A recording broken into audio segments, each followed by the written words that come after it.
points. And, I knew that they was going to have to score points in this game in order to keep up with Patrick Mahomes and the Chiefs. And it was just evident that Brady needed to do more. But I think the biggest thing for the Tampa Bay Buccaneers is that they get off to a slow start. It's like, they try to get into a rhythm early and nothing's working. They try to find their identity and they can't find it. So, it just leaves them in a tough spot. And then the 2 interceptions, I keep going back to that, really cost them the game. And it came at critical times when they needed to score points the most throughout that football game. So, man, it was difficult to watch. Obviously it ended good for Tom. There was some suspense in the end, and he gave us something to, to rave about, but it was just too late. It was too late, and it was too late because of a slow start where Brady, I think, had 30 yards in the first quarter, and they couldn't convert third downs. They kept failing to convert third downs, I should say. And then in the third quarter, when they had a chance to get back in the game, Brady throws 2 picks that are picked off around the 10-yard line, and that's the end of the football game. And so I understand, Tony Romo and such want to explain how it is literally everyone's fault but Tom Brady's. However, he has 7 picks in the last month. On the season, only Carson Wentz has thrown more interceptions.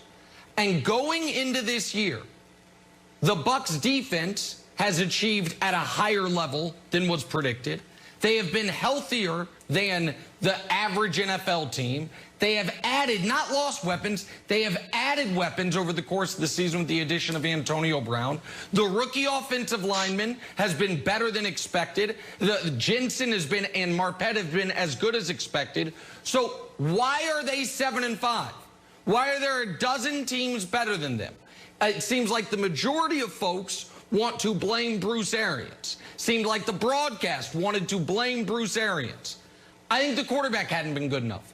And so I'm not saying Bruce Arians couldn't do a little more to help Brady, but a lot of this is on the quarterback. And yesterday, as bad as the defense on Tyreek Hill was, they held the Chiefs 27 points. That's almost a touchdown under their season average. The defense did its job, and the offense could not hold up its end of the bargain, Brandon.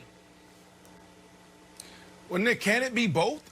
Why does it have to be just one guy? I think, in any sport, on any team, it comes down to everybody involved, right? So, yeah, I do think Tom Brady, obviously, as the quarterback, the face of the franchise, one of the faces of the NFL, has a lot to do with it. But Bruce Arians as well. The wide receivers, the offensive line, the defense playing one-on-one against the most explosive offense and players in football.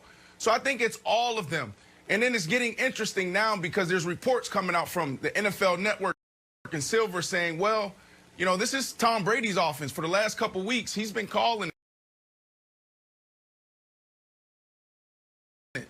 He's been picking those plays. And that's what I saw. It's like too many Chiefs too many chefs in the kitchen right now. What offense do we get? Is it really Tom Brady's or is it Bruce Arians? And I know that's a topic on every sports show right now is about their offense. And is it Tom Brady's or is it Bruce Arians? Well, when you look at that game, there's no rhythm. They're not in sync. That first quarter was the longest first quarter that I've ever saw. It was so bad. The Chiefs were taking off. And then when you see Tom Brady and the frustration on the field, on the sideline, they're taking shots down the field. They're trying to play the quick game. They're trying to think. They're thinking about running the ball. I didn't know what they were trying to accomplish. You couldn't tell where they were trying to attack. That game plan, to me, was terrible. Yeah, but Brandon, does the game plan go out the window once you're down big in the first quarter and Tyreek Hill has 200 yards? Do you feel like Bruce Arians had one plan to go into the game and then you're like, uh-oh, we're getting torched here. Now we have to throw the ball 75% of the time when before maybe that wasn't the game plan? Well, sometimes that's immature coaches, that's immature teams, right? Like you look at the tendency, that's what the game plan is. Where are they challenged? Where are they weak? And let's attack them there. You know what they're going to do on first down in the first quarter, second down. You know what they're going to do in situational football. You know what they do when they're ahead. So what they should have focused on is maybe running the ball more. They're giving up almost 5 yards a carry. I agree. So why did we only run it 13 times? Yeah. Even when they were down 17-0, I was still thinking this is the time to lean into the run, because if you saw that passing game, I don't know if you watched it that closely, but it was a mess. I mean, they were trying to take shots. They were trying to play the dink and dunk game. You know, every once in a while they would run the ball. They didn't want to commit to it. It was a terrible display of game planning in my mind. Vic, I want to ask you a question. Aside from names on a roster, what evidence do we have that this Bucs team is more than an above-average football team? They've played 12 games. They're 7-5. They're 1-4 against playoff teams. I would argue they have looked outstanding for 2 weeks all year. The Packers-Raiders game. The 5 games before, they were 3-2. The 5 games since, they're 2-3. And one of those wins is a by the skin of your teeth win over the Giants. Like, at what point are they what they've shown to be over 3/4 of the season, which is an above-average team and a non-Super Bowl threat? Yeah, well, this is a team who has more than enough talent, and that goes without saying. But I think it goes back to what Brandon just said. They don't have an identity, and any offense has to have an identity. Either you're going to come out firing it or you're going to come out running it. And I think they get caught in between. What should we do? What should we do? And then, like Wiles touched on, they got behind early. So then the game plan that you come into the game with goes out the window. So, you know, they get stuck in, you know, tough spots, you know, and I see it happening every other week. And yesterday was just another one of those moments where you get down 21 or whatever it was, and now you have no game plan. You got to just pass the football, and then you go into panic mode naturally. I'm sorry, Jenna. Right. No, I was going to say, I agree with you. It's not just that they don't have an identity. I don't think anyone even knows whose offense is it. Is it Brady's offense or is it Bruce Arians' offense? I think it all folds into one. But on the other side of the ball, the Chiefs, they know who they are and they know who's throwing the ball. Mahomes making it look easy and effortless. He put together a 462-yard, 3-touchdown day. Tyreek Hill had his way with the Bucs secondary, catching all 3 of those touchdown passes. Go back to you, Mike, since I obviously missed the joke. How impressive was Mahomes and Tyreek Hill connecting for, what, 269 yards, 3 touchdowns on the day? How impressive was that? It was very impressive, and I always say this.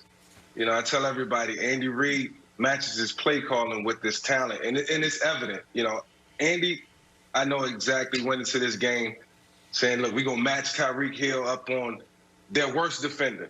And he's going to point out the worst defender to the entire offense. And this is how we're going to attack him. And it's plays designed to get the ball into the hands of Tyreek one-on-one in these matchups. And it's obviously up to Patrick Mahomes to find a matchup. But, you know, I mean, this is game planning. This is game planning. That's why it looks so easy for Patrick and Tyreek to go out and make these type of plays, because they game planned for it.